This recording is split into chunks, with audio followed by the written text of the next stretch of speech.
Now, I know that Ginger Crunch will be a favourite of yours. It is. Being a good southern lad. It really is.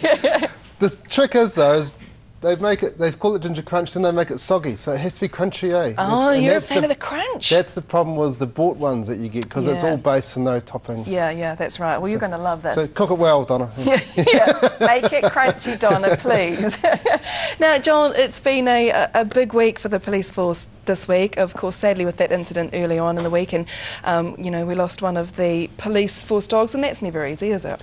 It's been a really hard week, really, and it's been a week quite a lot. Around the station, there's quite a lot of self-reflection going on, and it's one of those things that you're always aware within the police that serious incidents happen. They do happen often, you know, but it's one of those things when it's that close to home and people you know that walk around the station. There's a lot of people just sort of reflecting a little bit and just sort of contemplating their role and how they may have reacted in the same situation, and a little bit of I hope that's never me type scenario too. Yeah, that's right. And we've of course been thinking of everybody that's been affected in that, but I guess it does bring to light that whole illegal gun issue. It is, and a number of guns in society, it is a problem for us, and what we're saying to people is we have to know where they are, and we can't be reliant on knowing where they are ourselves, and so we're reliant on the community, and this is a community issue. And probably one of the great things is the crime line, the 0800 Crime Stoppers, or for those that like numbers, 0800 555 111.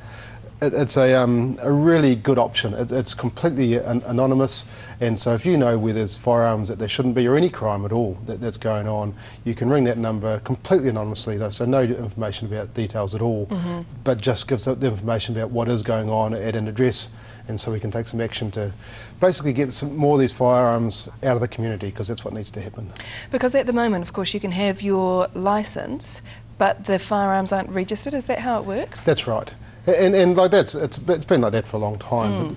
But the serious crime, you know, agencies, if you like, you know, the people that are doing a lot of the crime, there's always ways around to find their way. They find access to firearms.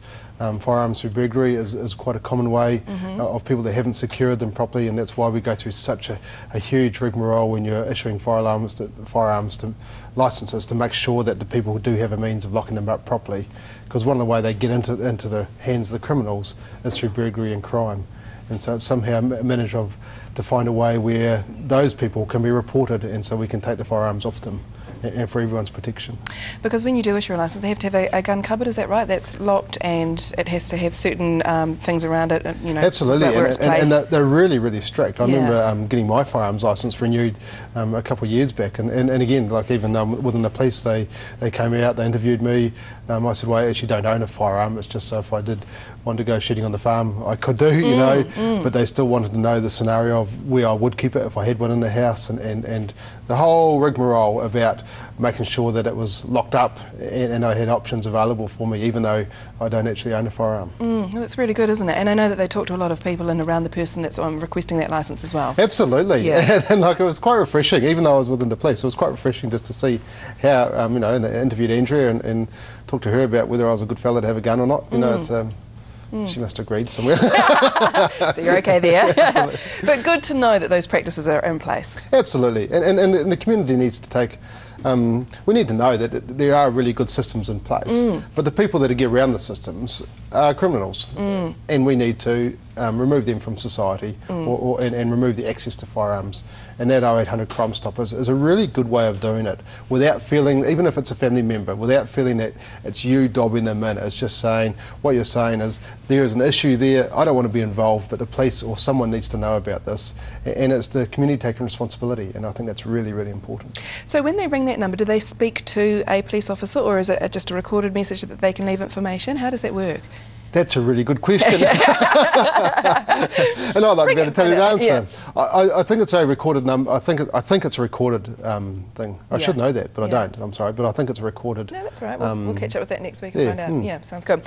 Now, of course, this morning in the news there was that wee boy who went missing overnight, and thankfully he was found at a next door neighbour's property asleep, which is great news. And I guess that kind of brings our attention again to the importance of neighbourhood and a good neighbourhood and knowing what your There's sort of two neighbours are. things to that story, because it was quite like, it was a real worry. It was a huge issue for us that there's I think it was 4 out missing somewhere, and no one knew where he was, and so there's a whole fear of that. And then there's the nice aspect of it, that someone had taken him up and looked after him and tucked him up in bed.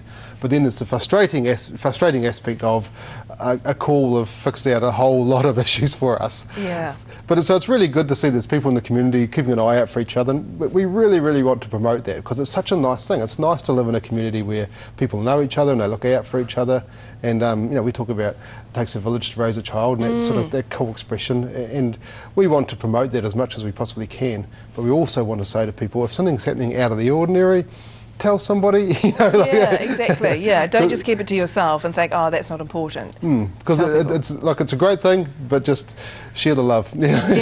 Yeah. And I guess I mean, I know statistics show that neighbourhood support groups, they do work, don't they, for keeping absolutely crime they down. do. Absolutely, and it's because people are keeping an eye out for each other. And it doesn't have to be a great big formal meeting that you have all the time, but it's just neighbours knowing each other and being able to go and ask for a favour sometimes. And with young people, periodically that's exactly what you need. You need a favour, you need someone to look after them for a short period of time while you pop out or whatever. So if you know your neighbours, it's a really good start. Yeah, that's fantastic. So remember, neighbourhood support, do get in touch if you're not already within a neighbourhood support action group, because I know that you can be, if you get enough people that are in your neighbourhood or on your street, and it doesn't take a lot, then they can come to your home.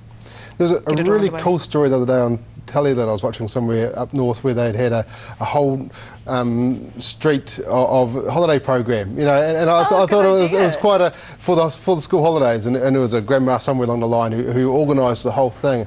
I thought that's really what we want to be promoting, you know, of streets getting together and working together to make it a safer place, and that's a really good thing. That's what it's all about. Last day of the school holidays today, is that right? Absolutely. 2 weeks, yes. Crikey, that's good. So kind of some back to normality for most families on Monday. Absolutely. Try and get the kids into bed a bit early so they can get a good night's sleep, ready for some good learning next term. Yeah, that's right. Ready for the third term. John, thank you very much. It's been lovely to see you again today, and we'll catch up with you again next week. It's a pleasure, and all I can smell is ginger crunch. It is. Smells good. It really is. We're going to catch up with that after the break. Don't forget that Crime Stopper number again is 0800 Crime Stoppers or 0800 555 111 111. 111. 0800 555 111.